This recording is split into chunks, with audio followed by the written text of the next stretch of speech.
Tell you folks, I know I'm going to love this show. This one we're doing today and every week. So the SEC live show comes your way every Tuesday, 11 a.m. Eastern time. Make sure you're subscribed. Subscribe to the SEC channel. If you're watching on the main channel right now, the SEC channel link is in the description section of the video. Head on over there. It just means more. We're going to dive into that. It just means more. Does that mean you're the best? Will that mean you're the best in the future? We will look at the past, the present, and the future of the SEC. It is recruiting season in the SEC and across the country. Please check out the live stream we did with Texas, Arkansas. We highlighted Arkansas on the Texas show. They've got a November date. We're looking at opponents and great conversation with John Neighbors from Locked On Hogs. And that's over on the Texas channel from last night. Monday night, our Texas show. So SEC fans get locked in on our Oklahoma channel as well, the Texas channel as well. The Texas live show, Horns Huddle, is every Monday at 7 Eastern time. All right, right here and now, for lack of a better topic, and I say that in a way to say that, to me, this is a great topic. I could always debate and dive into this topic, especially considering realignment has impacted this greatly, or we shall see how much realignment has impacted best conference in college football. All right, so let's start with this premise. The SEC is the best. If you are an SEC fan, I'm sure you already take pride in that. If you have needed me to confirm that, I have just done it, as I have many times. The SEC is the best conference. If you have an issue with that, if you think that's debatable, please call the show. Please call me up and we will discuss it. So we don't know what's going to happen in 2024. We don't know. We think we know, and we're going to be probably 75% right because a lot of things don't change in college football. The elite generally do not change. The elite have been the elite for quite some time. That doesn't seem to be changing, but there is a lot of change, a lot of ebb and flow in college football. Michigan State's a much different program today than it was 10 years ago. Ole Miss is a different program than it was 15 years ago. We can give you plenty of examples. All right, but at the crux of the matter is, first and foremost, the tenet that the SEC is the best conference. That has yet to be proven otherwise. It has been the best conference for roughly 15 years. Plus, before that, there was an argument. We were sitting here 25 years ago, and it was 1998, 1999. The Big Ten was coming off some prosperous years. The Big 12 was really strong at the top. We could have an argument at that point. An argument, although we looked back, the SEC was still the best then. But it was close. It was an argument. All right, the SEC took over in 2005, 2006, 2007, in that range, and then went on a run that simply has not stopped. Okay, I understand there will be some people that are probably mumbling to themselves or to the screen right now that Michigan won the national championship last year. Yes, they did. Yes. The SEC is not going to win every national championship. That doesn't mean it was not the best conference. It was still the best conference last season. By a huge measure? With a huge gap? No. I have taken exception through the years of the SEC narrative being overplayed. So while the SEC has clearly been the best conference, and again, if you would like to debate that, please call the show. The link is in the description section of the video. The link's on my Twitter page. The link has also been placed by Jackson and myself right here in the chat. So please give me a call if you have any issues with the statement that the SEC has been the best conference in college football for the past 15 plus years. It's just simply not debatable. But by saying that, I'm saying I welcome a debate on that topic. All right. So that brings us to the here and now. We know the history. We know the dominance. We know what it's been in recent memory. It's not close. It is just freaking not close. And I say it every year after the conclusion of the season. I say, I wish it was close because I would love to be able to crunch numbers and really have to determine best conference. But we don't have to do that. But maybe in 2024, we will. Maybe in 2024, we will have to have long, arduous, fun debates about best conference. Maybe this is the year, or maybe this season will be just the beginning. Is 4 better than 2? Well, 4 is more than 2. Doesn't necessarily mean that it's better than 2. So the Big Ten is, of course, the likely candidate to challenge the SEC. It's the only reasonable candidate. We have 2 other conferences now, not 3. The Pac-12 gone by the wayside, and that has only profited the Big Ten. So now we only have 4 conferences to measure and compare and debate. And that's not even really a worthwhile exercise. Unfortunately, I wish it was. The Big 12 will not be competing with the SEC and the Big 10 at the top. The Big 12 is a nice conference, fun conference, deep conference. Deep in mediocre teams. Not horrible teams, not bad teams, not Vanderbilt, not Indiana, but really bad, really marginal teams. Most of those marginal teams get completely discarded off these type of conversations and discussions and debates because people are focused on the top. People are focused on the elite, comparing the elite. I think that that's the most important portion of the conversation is comparing the elite. But if we're truly comparing the conferences, they have to be compared from top to bottom. So yes, it does matter to me. Doesn't need to matter to you. We all have our own opinion, have our own right to care about what we want to care about. But when comparing the conferences, if Vanderbilt goes out and loses 4 non-conference games, loses to FCS teams and Group of 5 teams, and loses to a Wake Forest, does that matter in this conversation? Yeah, it does. It's part of the measurement. They are in the SEC. Does it matter as much as on the top end if Georgia, the number 1 preseason team, goes through the season, wins the national championship? Is that more significant to offset that just bottom feeder performance? Absolutely it is. It's just more important. It's more meaningful.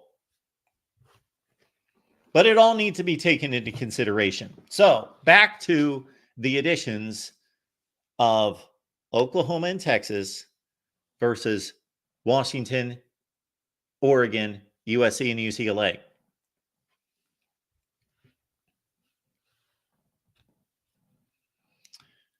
But we start not from a dead start, even start.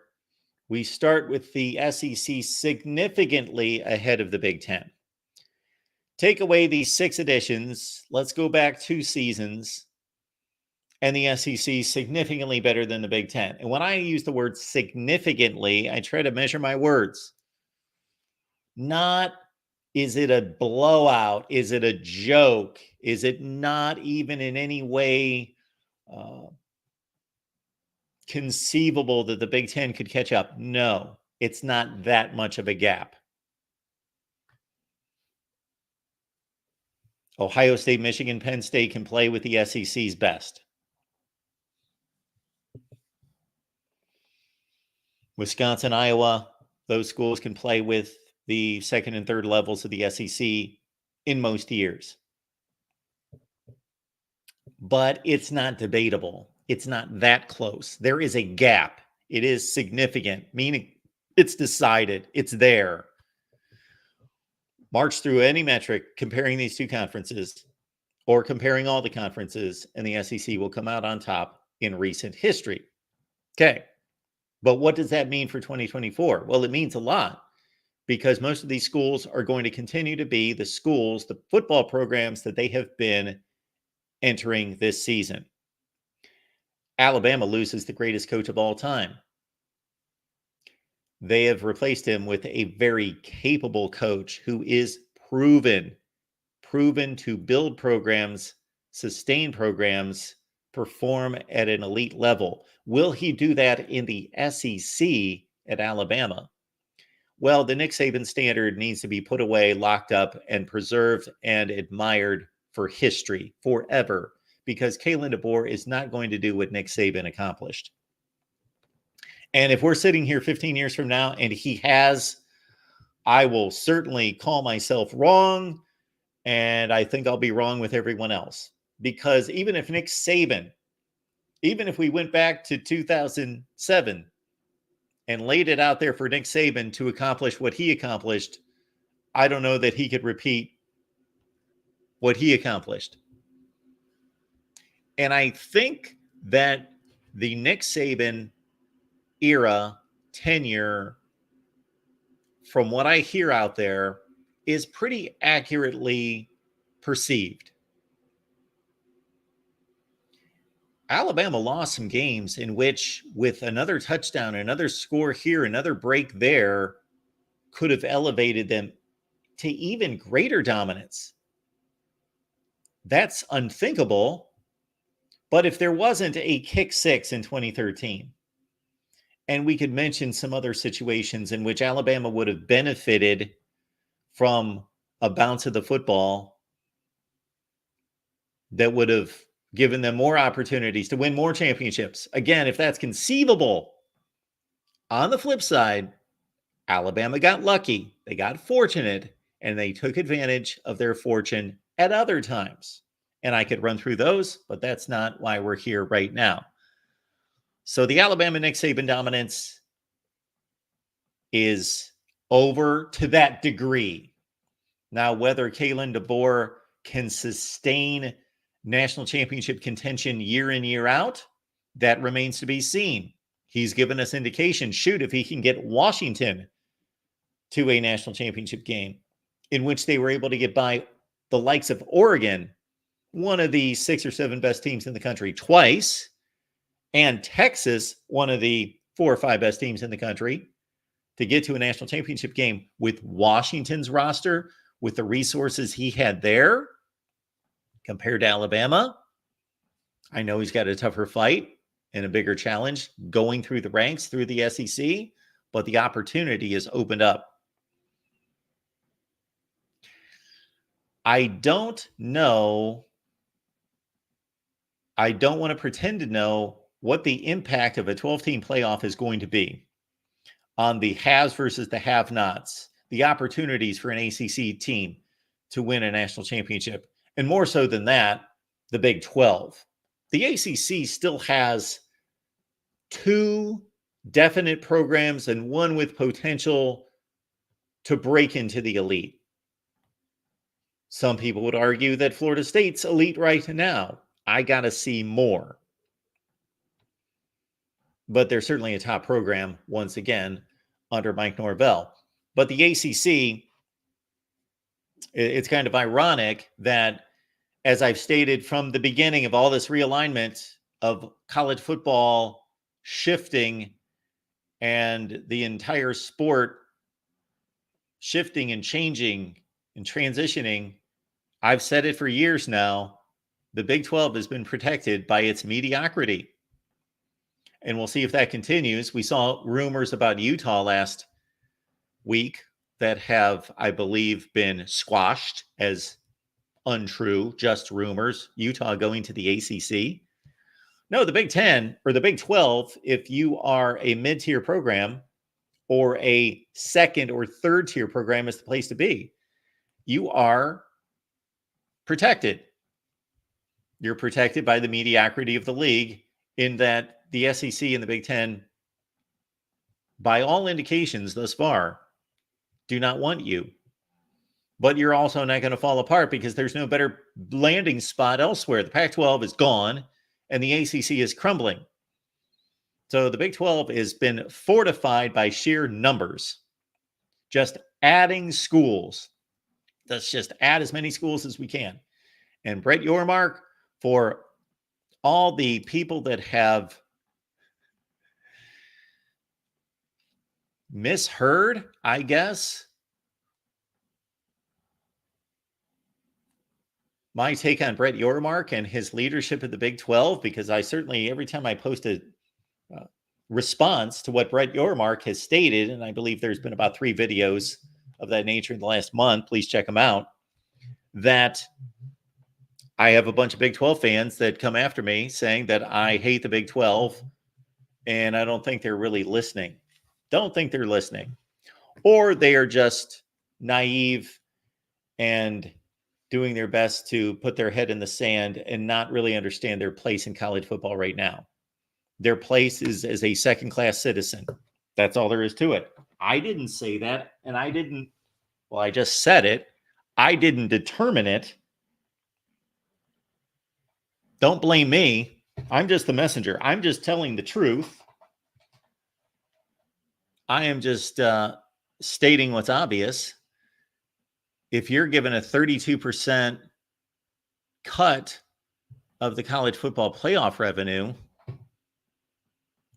in what has always been an equal and even distribution among all the teams in the Power 5, now Power 4, and suddenly that's gone from a 50-50 proposition, or what the even split has been, I guess 2020, 2020, 20, minus the group of 5. And suddenly you're down to a 58-32 ratio. You're a second-class citizen. You can't get around numbers. You cannot get around the sheer fact of that situation, what that tells us. Sorry, Big 12 fans. I'm sorry. Don't hate on me for just delivering facts and then putting those facts into reasonable, logical context. Not my fault. Get mad at the SEC and the Big 10. Get mad at the Big 12 for not being better. I don't know, or being more popular. That's what it is right now. It's a popularity contest, which is also connected to winning. The biggest brands are in the Big 10 and the SEC. So now back to this gap between the SEC and the Big 10 and whether it will close this season or in the future. So by rough estimate, and we will check the chat to see if anybody's made any comments that need any kind of response. Okay. Please hit me up with any comments or questions there in the chat, and I will get to them. Super chat's available. We appreciate your contribution. Also, the phone line is in the chat as well. So let's term it this way.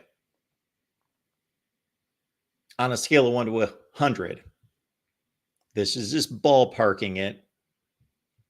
If the SEC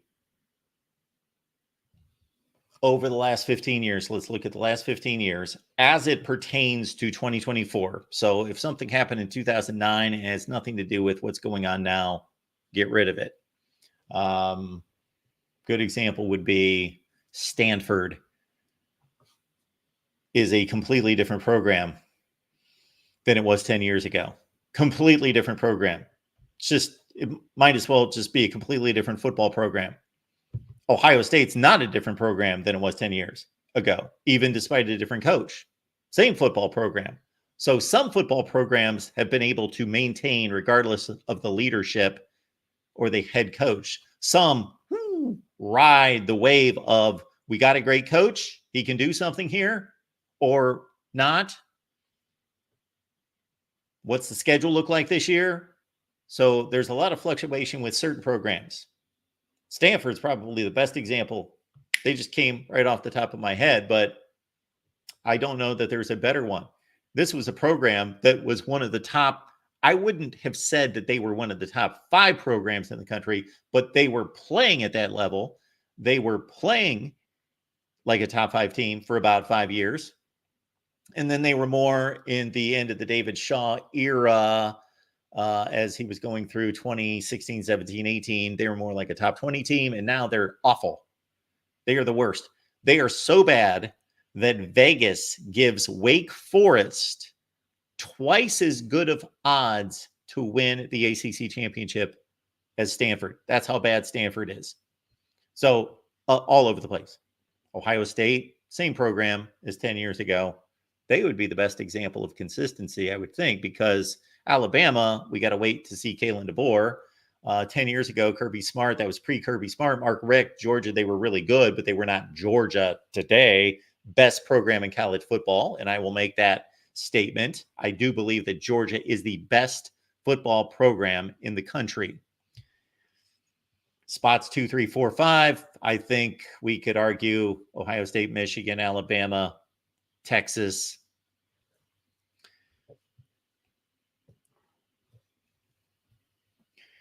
So I say that to say this. The metrics all favor the SEC going into 2024 as the best conference. And if, again, I'll get back to my ballpark scale to try to give you a picture, a vision in your head. Where do these conferences rank right now?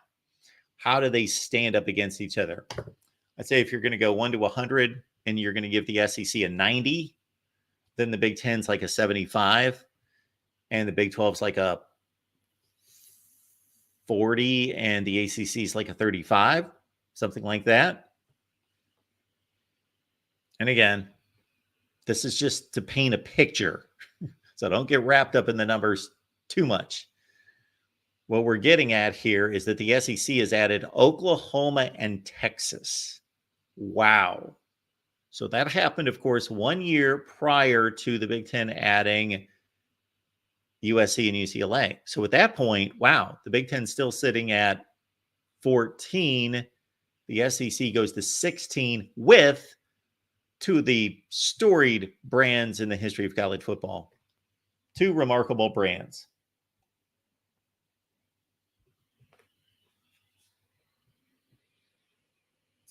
So the Big Ten countered with USC and UCLA.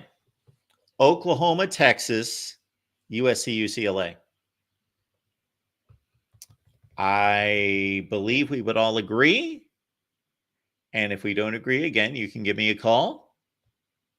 It's in the description section. It's also on my Twitter page. It's also here in the chat. Give me a call. Oklahoma, Texas. Significantly, decidedly better additions than USC and UCLA. Not because of USC, but obviously because of UCLA. UCLA is not in that tier. They are not in that group. They're the one that doesn't belong. Texas, Oklahoma, USC. And of course, at the time, USC has been stumbling and bumbling a bit. I think maybe their downturn under Clay Helton's been overstated. They did win a Pac-12 championship, did win a Rose Bowl, did win about 70-some% of their games. But yes, they are not the USC of John McKay, John Robinson, Pete Carroll. And they're still trying to get back to that level, and they are not there. They're one of the 20 or 25 best teams in the country. Until proven otherwise, and maybe they will do it, with a retooled defense under D'Anton Lynn, Miller Moss at quarterback, we will wait on USC. But UCLA clearly is not in the scope of those other brands and programs, both historically and certainly right now. UCLA is not a good football team. They're not a strong football team. That's all there is to it there. We will pick up this conversation, but we've got the fine Mr. Kevin McGuffey from Last Word on College Football stopping by to talk some Kentucky football with us. Hey, Kevin, how you doing today? I'm doing good, Mark. How are you doing? Didn't want to interrupt your train of thought there you had going, but I know I can talk that 24/7, 365. I can compare conferences and ramble on and let me rant and rave. So we can pick it up at any time. Gotcha. No issue there. I gotcha. Is the SEC still the best conference? You know what? You could say I'm biased, but I think it is, especially with the addition of Oklahoma and Texas. I don't see. I mean, I know obviously the Big Ten is added, Washington, Oregon. The Big 12 has added teams. I still say the top to bottom, probably the SEC is still the top conference. But like I said, that could be bias, however you want to look at it. But that's my opinion anyway. So Well, Kevin, I just you probably missed this, but I gave it on a scale. I was ballparking this. I didn't want people to hold me to it. This was just a ballpark just to get us started. On a scale of 1 to 100, I was giving the SEC a 90 and the Big Ten a 75. That's about where I think we are in terms of a gap between the two conferences until proven otherwise. The SEC was certainly the better conference last year and has been for 15 or plus years. And I don't think that I think the Big Ten may have made 4 additions that stay in the range of the 2 of the SEC, or maybe even surpass them slightly, but just until proven otherwise, not enough. Yeah. I would, you could make the case at the very top that the Big Ten is, as strong or maybe even stronger than the SEC when you throw in, Ohio State, Michigan, and then you have, Georgia, Alabama. I think this year Ole Miss is going to be up there. Then, of course, as I said earlier, you had Texas A&M or not Texas A&M, Texas and Oklahoma, and like I said, it's kind of I can see either way, but I still think 1 through 16. I don't think anyone's stronger than the SEC, but that's one person's opinion. But hey, that's what we're here for, right? It's to share our opinions and talk about stuff. That's it. So who's stronger than Kentucky? Nobody. I'm just kidding. Well, I have to real quick shout out. Kind of exciting times down here in Lexington. Kentucky, first time ever, made it to the college baseball World Series. They were the only SEC team who had never been, and they came in as a number 2 seed behind, yes, Tennessee. You were number 1, and you guys deserved it. So there you go, a little Tennessee shout out. They swept Oregon State over the weekend, and so they're headed to Omaha for the first time ever. They'll play North Carolina State Saturday afternoon. So it's kind of interesting. The college baseball World Series, it's all made up of teams from the SEC and the ACC. So it's kind of weird how that worked out. Well, I didn't know that. So thanks for bringing that to my attention. I stopped covering college baseball about 25 years ago and have not really paid much attention to it. But I got to say that I did greatly enjoy it. So my story was coming from the Midwest. College baseball was dead in Ohio. Nobody cared about college baseball. Mm-hmm. I attended Kent State University, graduated from there, and they were close to going to a couple college World Series with a coach, Danny, can't think of his last name now, went to Georgia Tech and later went to College World Series, and they were really good. You'd go out to the game, there might be 50 people there. Right. But anyway, I didn't even know that they were playing. Like, if I didn't work for the local TV station, mm-hmm. Meaning the campus station, so just non-existent in the Midwest, college baseball, forget it. And then I go to the SEC and worked in the SEC for 7 years, and my eyes were opened to college baseball and what it can look like and what the atmospheres are like, going to Texas A&M for a regional and all the SEC tournaments. And yeah, it was great. Yeah, so just to so the World Series bracket, it's North Carolina plays Virginia, Tennessee plays Florida State, Kentucky plays North Carolina State, and Texas A&M plays Florida. So that's your 8 teams. So Tennessee was the number one overall seed. Kentucky was number 2. So there you go. But a little bit of history as we've talked about over the years. Kentucky. The last few years has become not more than a little more than just a basketball school, and honestly, the last 2 or 3 years, the basketball program has trailed off. Now we'll see if it comes back to where we expect it with Mark Pope as the head coach now that John Calipari is at Arkansas. But anyway, so like I said, it's because they won a championship in volleyball. The track team has won championships. So now we just got to get that SEC championship for Kentucky. So we missed out on the opportunity for to win one of the divisions during the 20 or 30 years where we had the divisions. But now, of course, it's like they do in the other leagues now. It's just the top 2 teams, right, that are going to that will go to the championship game this year. There's no more East and West. So, all right, sir. Football. What's going on with recruiting right now? You got any good news for us? The Kentucky picked up a. I got to look this up real quick. I was going to say one thing we talked about when from the last time we Kentucky. We were talking about how Kentucky needed help at the. Thought one thing Kentucky needed was help at the quarterback position, and they went out and did that with. They picked up Gavin Wimsatt from previously of Rutgers. He was a guy who was honestly a recruiting rare recruiting miss for Mark Stoops and Vince Marrow, and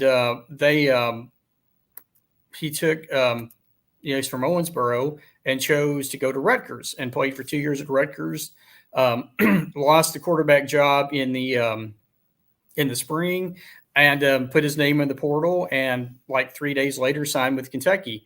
So he's going to be a guy who will give Brock Vandegrift, some help because we know Vandegrift, he has all the talent in the world, but he doesn't have a lot of reps in game he basically played a lot in the cleanup roles with Georgia. So this is going to be his first attempt at being a starting quarterback. And what Wimsatt offers is a guy who's been in the league, played 2 years in the Big Ten. With Bush Hamden, with his offense, his new offense, he really likes quarterbacks who can run and pass.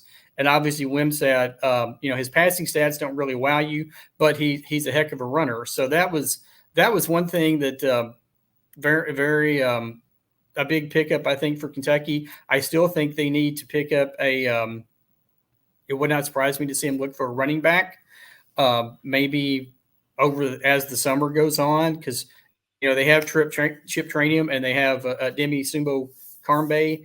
But behind that, there's not a whole lot of depth or experience. So I would not surprise me to see them look for running back there. But as far as recruiting, they got offensive tackle recently. He's a top 500 guy, Darren Stray from Michigan, another guy from Michigan. Kentucky has done – we've talked about this for a while. Kentucky's done very well the last few years with the state of Michigan. Recruiting almost to the point where, like they do in Ohio, he's a three-star player. He's a guy that come in and maybe in a year or so be a starting tackle for Kentucky. That's probably the most recent one that we from the last time we've talked. But there's how it goes. There's always recruiting is 24/7 anymore. So you just never know what. Somebody could just pop up out of nowhere and kind of thing. So, but anyway, that's the main thing. Just trying to see what's going to happen in the spring, and everybody is really excited, I think, to see what happens with Vandegrift and Trainium, and whether or not Vandegrift can get on the same page with Barry and Brown and Dane Key, because last year. They struggled for whatever reason with Devin Leary. It just didn't.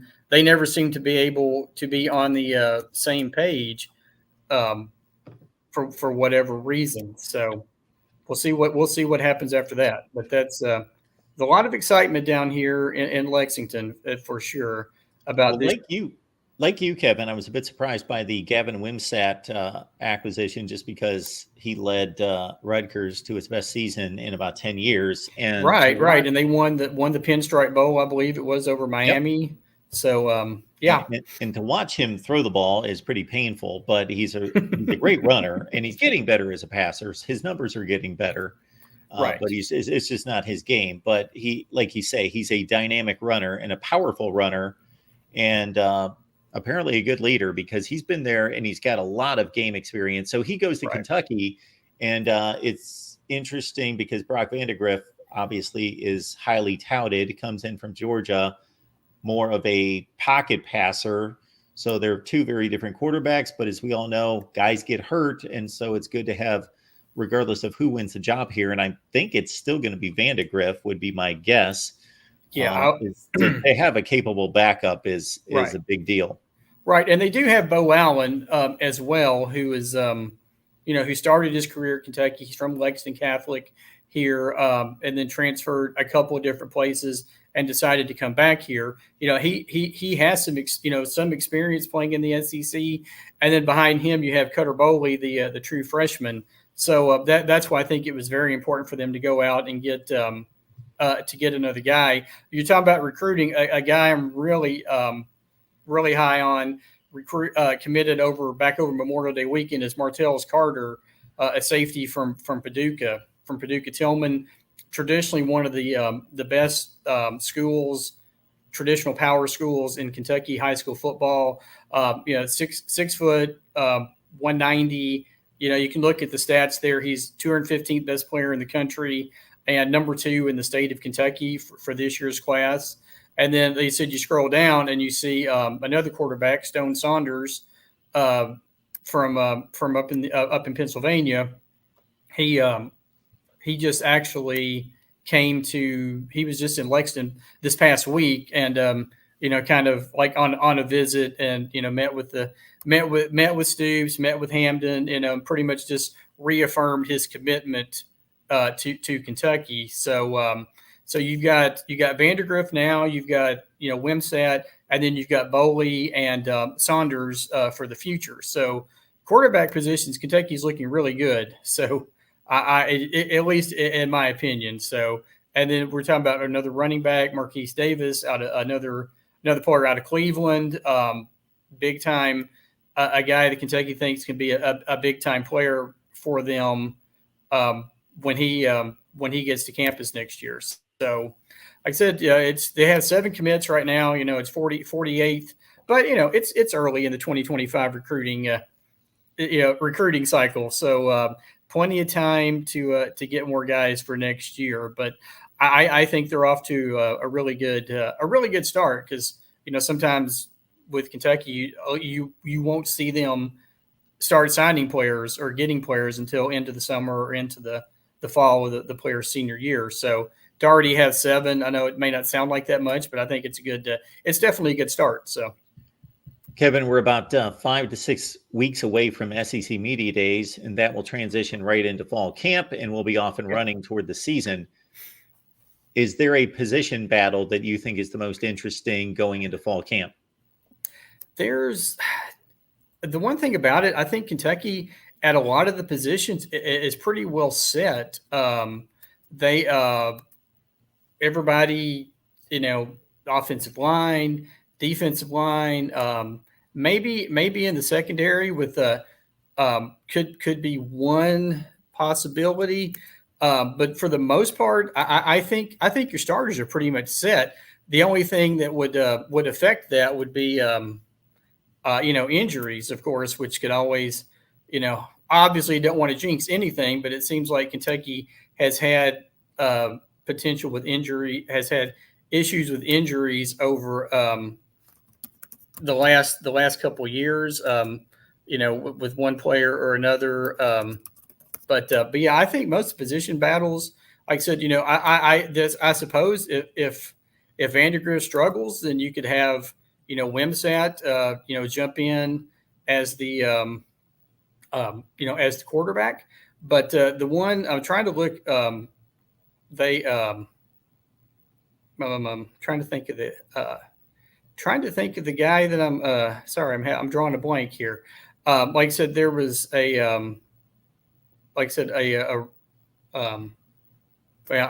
I've lost my train of thought. I'm sorry. Hey, it's live TV, right? You're good. So, but I'll get.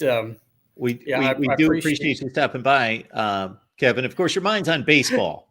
Yeah. Well, no, I was trying to.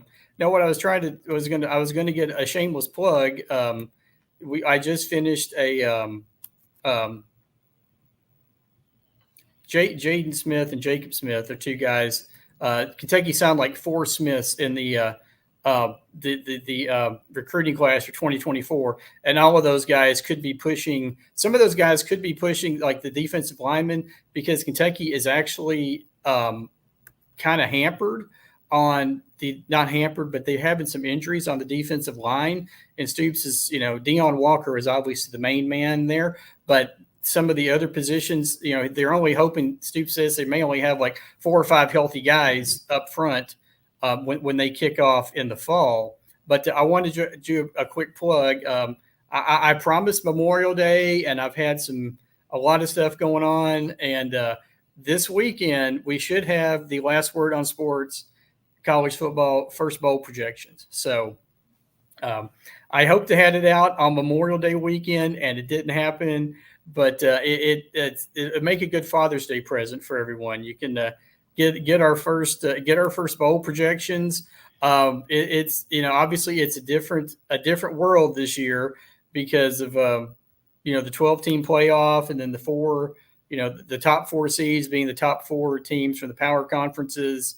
And then, you could have a situation like where the number 5 or 6 seed may actually be like the second or third best team, like an Ohio State, Michigan kind of thing, or a Georgia, Ole Miss, where they might be the second or third best team, but, maybe like a 6 or 7 seed just because of, how the process is going to work. So, but that'll be something when it comes out. I'll tag you.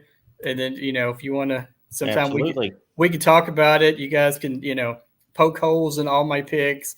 It's fine. It should be fun. That's what they're for, right? So absolutely. Kevin, we appreciate you stopping by as always. Everybody catch Kevin's work at Last Word on College Football. And yes, he projects bowl games as well as anybody that I've seen. So well, thank you. I appreciate that. I had good fortune last year that about I think it was week 6, I said Washington was going to make the playoff, and literally no one else that in college football websites had that. And I stuck with it, even though people were like, no, Oregon is going to win. Oregon's going to win. I said, no, Washington's going to beat them again, and they're going to be in the playoff. And, I got that one right. So nice. Which means, I don't want to brag because what happens then the next time you get everything wrong. But all right, Kevin, appreciate you being here, man. Yes, Stop sir, by Mark. anytime. Okay. Thank you very much for having me on. I really appreciate it. And we'll talk to you again soon. Kevin McGuffey, Last Word on College Football. We always appreciate Kevin stopping by, breaking things down for us on the Wildcats side. We got a caller coming in. Mr. Chris is here. Christopher Foote. Chris, what's going on today? Hello, Chris. Going once, going twice. Chris, you with us?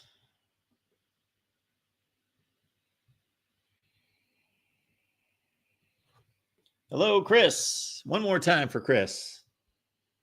Give us a call back. All right. Let me play graphics producer at the same time as we're talking to all of you. And again, we will pick up our rant from where we left it off when Kevin joined the show. And that's simply that the SEC has been the best conference, both historically, recent history, 15 years, best going into 2023, despite not winning the national championship, the best conference, but it was pretty close. If you just took off all preconceived notions, all perceptions, and just dealt with the season, the games that were played in the 2023 season, and took them top to bottom, the SEC played the best, had the best results, but it was pretty close. Actually, it was pretty close between all 5 conferences last season. There is not a clear-cut number 1, number 2, number 3, number 4, number 5. Now, do I believe that the SEC was number 1 this past season in 2023 and the Big Ten was number 2? And then after that, it was kind of difficult, but I would go Pac-12 number 3. But in no way would I have any issue. I would not have an issue with anybody calling me up, anybody debating that any one of 3 conferences were the best in college football and putting them in any kind of order, and certainly having the Big 12 and or the ACC close. If you really grind down through the ACC, it's pretty bad. I do believe that the ACC was number 5. They were the worst. But that's just one season. That's just 2023. Now, of course, that's the best indication of what we're going to see in 24. But we have we have a bigger opportunity for change this season. Think about this. I don't know that this has been really delivered in this vein. We have a bigger opportunity for change going from 2023 to 2024 than probably in the history of college football. In meaningful college football, meaning like post World War II. I'm not going to go back to like, there was probably all sorts of seismic changes in 1879 that changed things. I'm talking about during the current structure because of two reasons. Think about this. Biggest possible changes 2023 to 24. I'm going to add to the list because of three factors. Number one, realignment. We are seeing the most teams and the most impact schools. Now, we saw a mass exodus after the Big East imploded, a couple phases of that about 20 years ago. Miami, Boston College, Virginia Tech, Louisville, Pitt, on down the line, Syracuse. But Miami was supposed to matter. It hasn't. Again, if you took the name off of Miami, they have been who over the last 20 years? They've been Minnesota. So they're not relevant on the field, not relevant. So those ACC Big East changes, they changed the landscape of college football. It caused a conference to go away in the Big East, and it meant a whole shift of teams into conferences. But what have those schools done? Next to nothing. In terms of impact, Nebraska left the Big 12 to the Big 10, of course. They had just played in the last two Big 12 championship games in which they were a member of that conference. But their impact in the Big 10, again, not talking financially or terms of brand recognition or anything, just talking on the field. Their contribution and impact on the Big 10, Nebraska fans, sorry to say this, basically zero. Nebraska. If we were having this conversation 25 years ago to think about how great Nebraska football was, 25 years ago, 1999, they had just gone to the 1998 Holiday Bowl and had another tremendous season. And of course, won their third of four national championships the season before that. But today, Nebraska, non-factor, zero. Don't get me wrong. I'm not predicting that for the future. I'm saying their stay in the Big Ten has amounted to nothing. Zero. Okay. So the moves of Oklahoma, Texas, and now the four from the Pac-12 coming to the Big Ten. That's one reason why 2024, separated from 2023, could be the biggest change in college football history. This sounds like a good video right here, because that's point number one, the realignment of six major schools, and five of them have been either on the top of their game recently, or at least their brand is still there, meaning USC. That's point number one. Point number two, the transfer portal. More players shifting teams than ever before. Could make 2024 much different than 23. Point number three, the 12-team playoff. And even though I don't believe that that's creating a landscape of change at the very top, because I will argue that it's going to be more difficult for a TCU to win the national championship than it was 2 years ago when they got blasted by 58 points. They at least got one step away. That there could have been some horrific fluke that night against Georgia, and they could have somehow, it's kind of inconceivable, but they did come 60 minutes away from winning a national championship. TCU. Is that going to be possible going forward? I don't believe so. I don't see them winning 3 games. So it's given more opportunity to more teams. But first of all, the great majority of those teams are going to come from the Big Ten and the SEC anyway. And then number two, those schools are going to have to win 3 or 4 playoff games to win a national championship. So I'm placing the odds of the Big 12 winning a national championship in the next 10 years at 1%. I don't believe in 0%. Otherwise, I would give them 0%. All right, we got Chris coming back. I'm sorry, Mark. I had myself muted. No, that's fine. Good to see you. Thanks for being here. I guess if you want to. What's that? Nothing. I'm on the camera. That's great. Good to see you. I was listening to your show, Mark, and I just happened to compare notes, I guess, because I don't know if you remember, I kind of went back and looked through the history, and assuming I did it correctly, which there's always a chance I maybe didn't, but remember how I kind of got a summary of how they fare against the mean? Yes. Okay.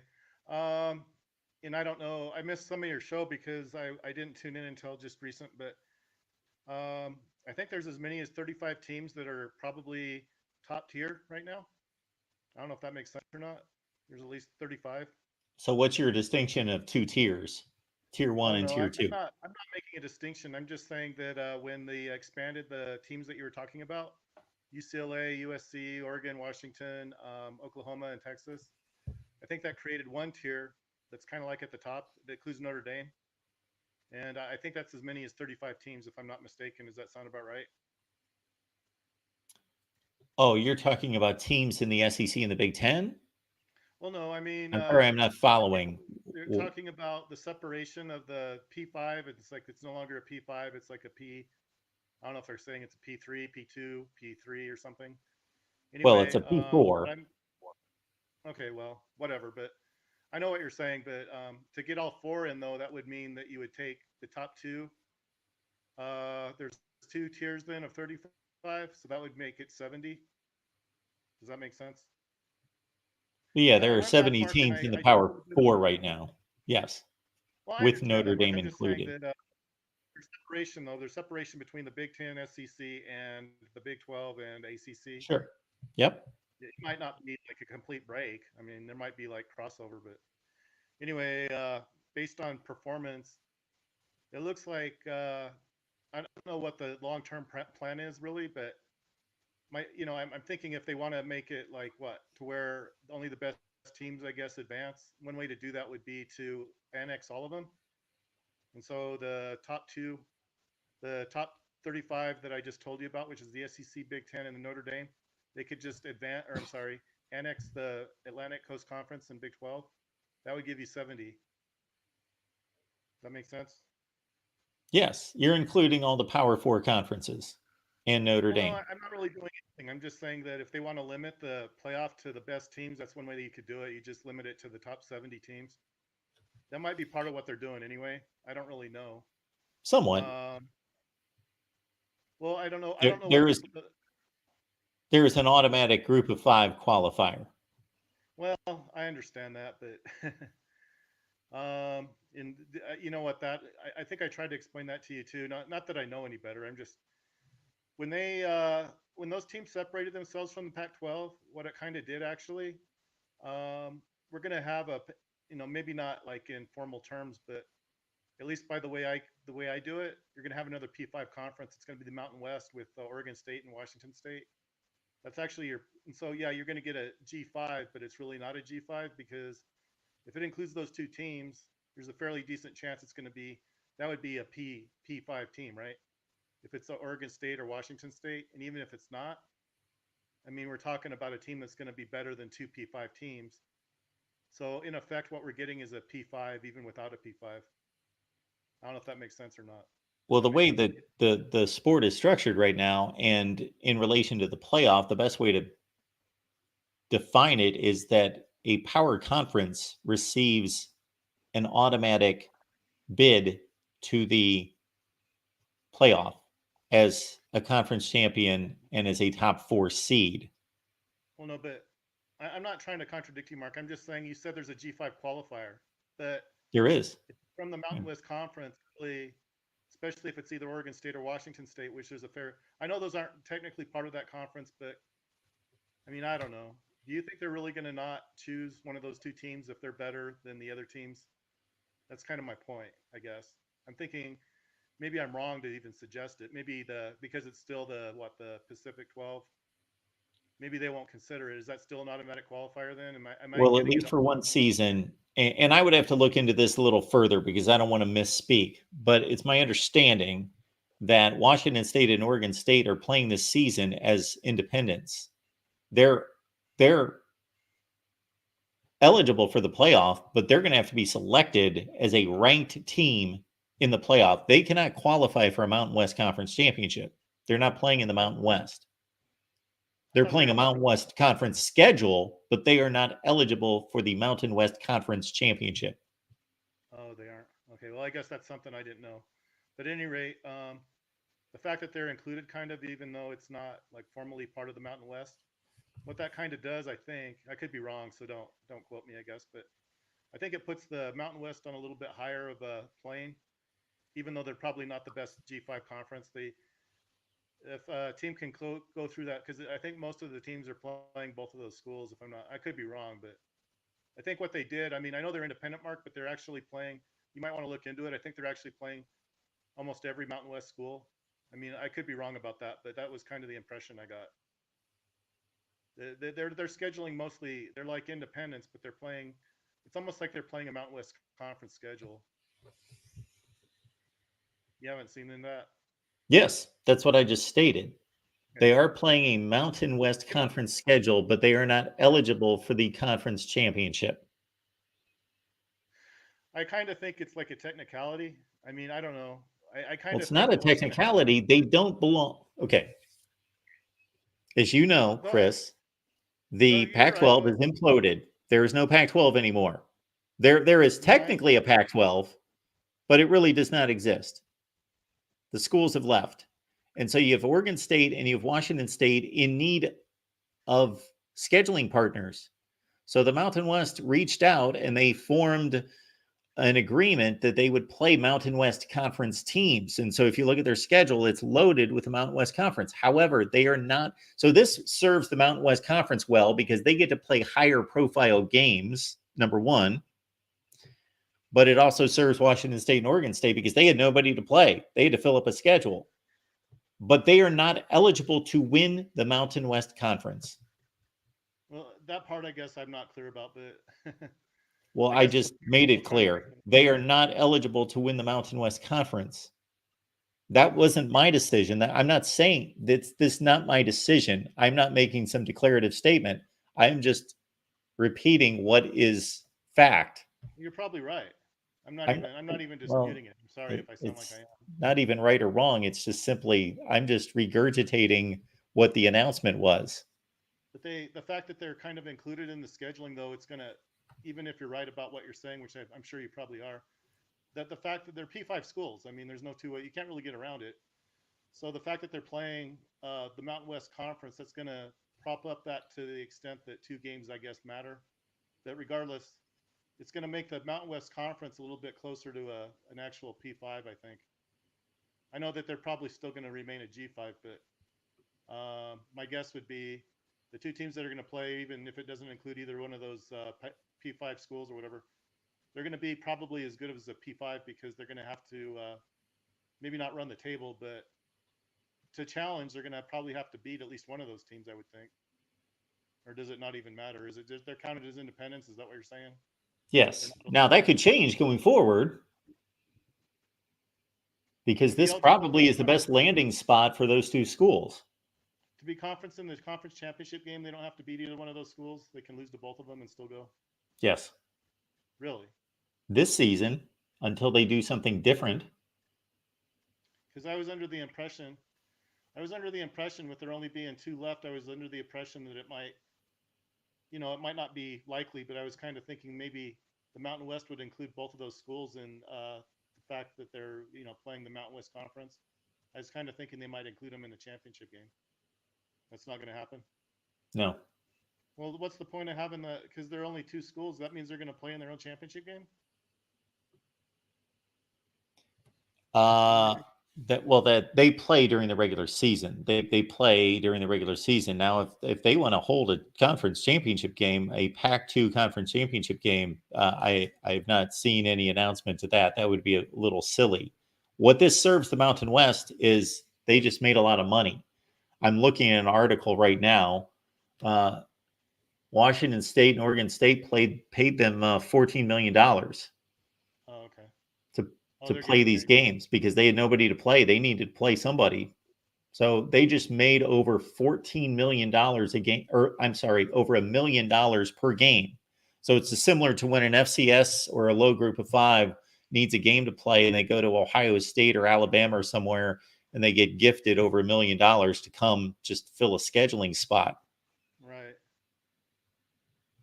Well, I guess you're still kind of missing the point I'm making. I'm sorry. Okay, what's the point? I'll try to All lock right. in on it this time. If I'm not mistaken, again, correct me if I'm wrong, which I sometimes am. I think we're talking. I just told you there were 70 P5 schools, but that excludes Oregon State and Washington State. They still, unless they're being demoted, which that's the part I'm not clear about, which makes sense even if they are. There's at least 70 schools that are at the P5 level, and so let's Yep. just limit it to 70. That still means that by including those schools with the Mountain West Conference, you're getting a better. You can say it's about money or whatever. It doesn't really matter to me. But the two schools that are that they've are partnered with are going to make the Mountain West Conference better. It's kind of my point. Absolutely. Okay. But they're So not in the Mountain West Conference. well, So yeah, you're those you're right. They're going to make an appearance look better. The perception's better, but the Mountain West Conference is not better until they officially join the conference. well, I'm not completely sure if that's true, but regardless, They haven't joined the conference officially. They've made a scheduling agreement. I'm not let's saying that they won't join the conference. I think that's Actually, I would guess that they will join the conference. to me it's like six of one, half dozen of the other. I mean, they're playing the conference game, so maybe But they're if not you're joining the conference. ineligible to play for the championship, then you are not part of the conference. Well, maybe they will though. Maybe they will in the future, Oh, okay. but they're not going to change their minds. Well, maybe they will. Shoot, they got 3 months to do it. But as soon as they kick off on August 31st, they're not going to change an agreement that I would think the Boise States of the world wouldn't be too happy if all of a sudden in the middle of the season they decide, you know what, we're going to let Washington State and Oregon State be eligible for this championship Well, why would that be an issue if they're playing them anyway? That's what I'm trying to. because they are not part of the conference. Well, it sounds like they are. No, they just signed an agreement to schedule games against them. Okay. Well, at any rate, without beating this horse to death, the way I kind of look at it, though, the fact that they play more P5 schools is going to make it, I guess, it's going to be a little bit harder, I think, to run the table. I guess is kind of what you need to do anyway to get in the playoffs. So I'm kind of thinking that even if it doesn't include the Mountain West, they're going to get a better representative, I think, at the end for the fact that they're included is what I'm thinking is going to happen. But I don't know if you agree with that or not. But like I said, it's going to be a G5 team that gets represented. But unless it's another, I don't know what other team besides maybe a Boise State, or I don't know if you can help me figure it out. But it doesn't have to be Boise State, I guess. But if it's not going to be a team from the Mountain West, then what do you think would maybe be the most likely conference, I guess, to seed one? Or do you have an opinion on that? The odds, according to Vegas, and we posted a video the other day that had the composite of 8 different services preseason polls, and Boise State and Memphis were the 2 schools receiving the most votes in the So group of 5. that's what decides it is a vote. No. The college football playoff rankings will decide it. Yeah, but that's not based on anything material, is it? The whole thing kind of makes me mad a little bit because they don't. I know Liberty got to go last year, but I don't know how they made that decision. I don't know how they chose Liberty. I don't know. I mean, to me, I didn't agree with the decision. I thought it should have been SMU oh, okay. I don't myself. know, but I'm not saying they made the wrong decision. I'm just saying I don't understand what the process is that they go through to choose a team. And to me, it's like it should be transparent. It should be like one of those things where they don't have to necessarily come and explain it all. I would think they could just say, well, we looked at everything, and the team that we feel like had the best chance of winning was. So that's all they have to do. And to me, it's like they don't even do that. They just kind of say, well, we picked the team, I guess, that we thought had the best resume or something. I don't know what they say, but That's what they do. They go through the same process. Apparently, they go through the same process as they do with the rest of their rankings. So it's simply they just rank 1 through 25, and the highest G5 team gets to go to the playoff. They don't base the rankings on. It's not like the BCS where there's like some kind of it's what the committee says is the best team. That's not quite. Yes, you are right. That is. How did you feel like Liberty did as far as representation goes? A poor job. They got annihilated. Yeah, but they played a good team though. Yeah, and they got annihilated.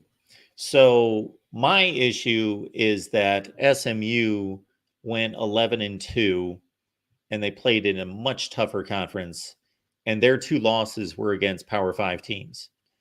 Liberty played no Power 5 teams and played a much weaker schedule. So SMU, to me, was a clearly better team and should have received that bid.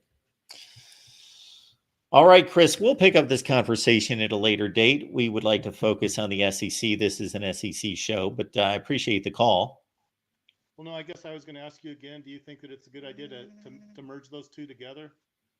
What, Washington State and Oregon State with the Mountain West? No, the 70 schools that I was just trying to explain to you. Oh, I would love that. Absolutely.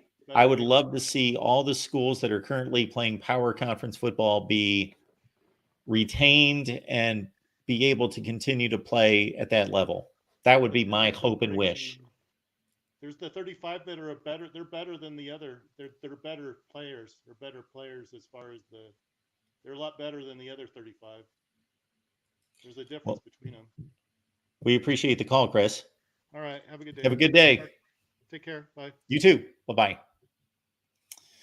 All right. That about wraps it up here for the SEC Live show on another Tuesday. We'll be back next Tuesday at 11 a.m. Eastern Time. The plan is to go live every day during SEC Media Days and then to make this a daily show, SEC Live, right here at the Voice of College Football each and every day, starting with the SEC Media Days. We've got a deep dive coming up here. So listen up, folks. Wednesday and Friday, we've got a deep dive ACC. So Tony Altimore joining us Wednesday, 8:30 Eastern Time. We're looking at the realignment candidates: Clemson, Florida State, North Carolina, Miami, Virginia, even, and on down the line in the ACC, and looking at their metrics, their qualifications, what makes them who they are, both from a football standpoint, athletic department, and otherwise. So deep dive on the ACC Wednesday at 8:30 Eastern Time. Also, those are going to be on that show is going to be on the ACC channels, Miami, Clemson, Florida State. And then on Friday, we take a deep dive with the 4 new members of the Big Ten and how they stack up against the rest of the conference. So that's, again, Tony Altimore joining us with the deep dive on the Big Ten, USC, UCLA, Washington, and Oregon against the Big Ten. That's coming up Friday at 8:30 Eastern Time as part of our Big Ten Live show. Appreciate you being here at the Voice of College Football. You have a great rest of your day. Our next show is Iowa Hawkeyes Live at 5:30 Eastern Time. I've got a date with Steve Dace, Michigan Podcast, so we get together at 3:15 to record, and so you will see that later today, my appearance on Michigan Podcast on Steve Dace's channel. So a lot going on here at the Voice of College Football. Keep it locked in, and we will see you soon.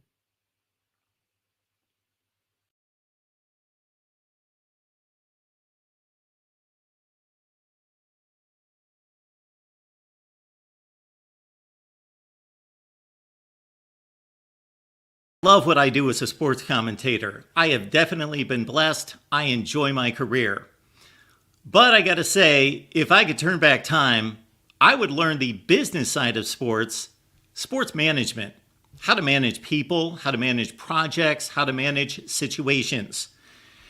And then there's also those times in which you feel stuck in a job, stuck in a career, just feeling that there's a dead end and wondering and waiting, when is that break going to happen? Well, unfortunately, I got to tell you, that break is not coming unless you make it happen. Sports is your passion. You love it, you live it, you breathe it. Why not make your passion your career? Introducing Southern New Hampshire University, our sponsor. At SNHU, you will learn the business side of sports, sports management principles, and how to gather and analyze data. This degree will help you prepare for a career as an athletic director, sports information director, marketing manager, and other exciting roles in the sports industry. You'll be able to tap into SNHU's network of graduates working in sports-related organizations. You'll also have the opportunity to take advantage of an internship or an experiential learning course within the field. Your courses are taught by faculty with real-world experience, so you'll have opportunities to connect with people in the industry. And when you graduate, SNHU will be right there to help you with your job search. SNHU is accredited, nonprofit, and has radically affordable tuition. SNHU was voted one of the country's most innovative universities by U.S. News and World Report. Just go to snhu.edu/VOCFB. The link's also in my description section down below to see if you qualify for SNHU's sports management program. You might be eligible for financial aid or have existing college credits that could fast-track your degree at SNHU. Click the link to get started. Your exciting sports management degree at SNHU awaits you. Do it now.